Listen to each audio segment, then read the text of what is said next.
నమస్కారం. సో మంచి ఇనిషియేషన్ మన కదిరి నియోజకవర్గంలో మొదలుపెట్టినటువంటి కదిపూడి వెంకటప్రసాద్ అన్న గారికి మనస్ఫూర్తిగా మనందరి తరఫున కృతజ్ఞతలు తెలియజేసుకుంటున్నాను. ఎందుకంటే గత డిఎస్సీలో మనం బాగా గమనించినట్లయితే ఎక్కువ శాతం టాలెంటెడ్ యూత్ ఉన్న నియోజకవర్గం ఇది. చాలా డిఎస్సీలో మనం చూసాం, జిల్లా టాప్ ర్యాంకర్స్ ఎక్కడే ఉంటారంటే కదిరి నుంచి ఉంటారు. కొన్ని సందర్భాలు జిల్లా టాప్ 1 మందే, జిల్లా టాప్ 2 కూడా మందే కొన్ని డిఎస్సీలో. కాబట్టి ఇటువంటి టాలెంటెడ్ యూత్ ఇక్కడ ఉన్నారు. కోచింగ్ ఎక్కడ అవైనట్ అక్కడ కోచింగ్ తీసుకోవాల్సిన సందర్భాలు ఉన్నాయి. ఏ బాధల మధ్య ఏమో అవైనట్ అక్కడ పోగలుగుతున్నారు. పెళ్లి చేసుకున్న వాళ్ళు, కొంచెం సంసారికంగా కొంచెం ఇబ్బందులు ఉన్న వాళ్ళు, ఇంకొంతమంది ఫైనాన్షియల్గా ఇబ్బందులు పడే వాళ్ళు, అంత దూరం పోలేక సరైన రిసోర్సెస్ లేక ఇబ్బందులు పడుతున్నారు ఇక్కడ. సో దాన్ని గుర్తించి ఇక్కడే కోచింగ్ ఏర్పాటు చేయడానికి ముందుకు రావడం చాలా అభినందనీయం. అలాగే దీంట్లో తమ వంతు భాగంగా స్వచ్ఛందంగా పనిచేయడానికి పంపించినటువంటి అధ్యాపక బృందానికి కూడా అందరి తరఫున మనస్ఫూర్తిగా తెలియజేస్తున్నాను. అలాగే చిన్న రిక్వెస్ట్, పర్మిషన్ ఇస్తే ఆర్గనైజర్స్ నాకు వీళ్ళు ఇక్కడ ఇంగ్లీష్ చెప్పడానికి సిద్ధంగా ఉంటాయి.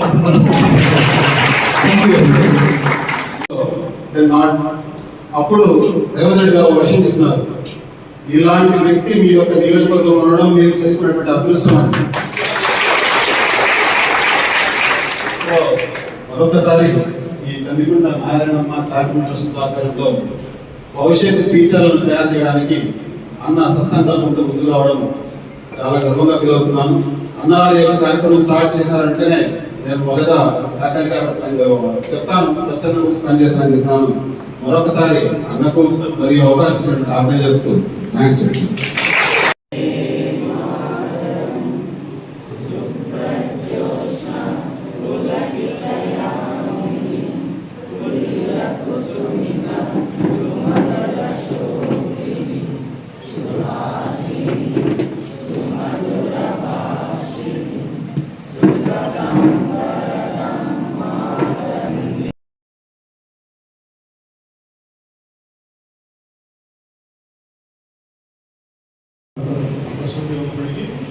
టైం బాగుంది కాబట్టి సో వేదికను అలంకరించినటువంటి కదిరి ఎమ్మెల్యే గారు మనందరి క్షేత్ర నాయకుడు శ్రీ కదిగూడ వెంకటప్రసాద్ గారికి ఆహ్వానం పలుకుతూ స్పేస్ ప్రదర్శన సోము ప్రిన్సిపాల్ సోము గారిని రాలండి.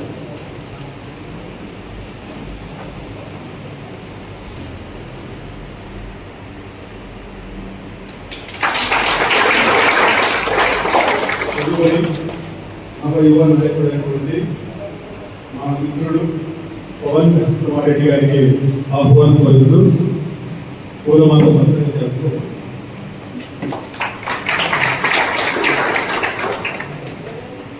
అలాగే ఇంకొక మిత్రుడు అనిల్ కుమార్ రెడ్డి గారికి కూడా సన్మానం చేస్తున్నారు.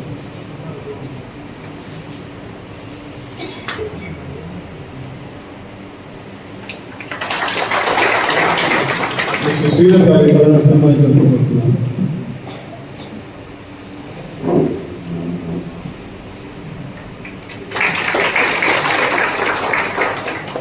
నెక్స్ట్ ఈ కార్యక్రమంలో మొదటిగా నిర్దేశించిన అడిగినప్పుడు ఈ కార్యక్రమాన్ని మా కాలేజీలో చేస్తే బాగుంటుంది అనిపించింది.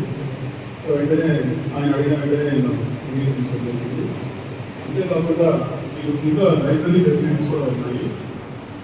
అంటే మీ అటెండెన్స్ బట్టి నేను నెక్స్ట్ మెటీరియల్ కూడా రెడీ చేయాల్సి ఉంది. కాబట్టి మీ అటెండెన్స్ ఉండేదాన్ని బట్టి మ్యాక్సిమం మీరు అందరూ కూడా చదువుకోవడానికి కావాల్సినటువంటి కరెంట్ అఫైర్స్ మెటీరియల్స్ అన్నీ కూడా అరేంజ్ చేయడం జరుగుతుంది. సో అంటే కాలేజ్ అవర్స్లో మీరు అక్కడ వాడుకోవచ్చు, మీ కోచింగ్ అవర్స్లో మీరు కోచింగ్ అటెండ్ కావచ్చు. సో కోచింగ్ లేనప్పుడు మీరు కింద లైబ్రరీలో మీరు మెటీరియల్స్ చదువుకోవడానికి అవకాశం. So that next Monday so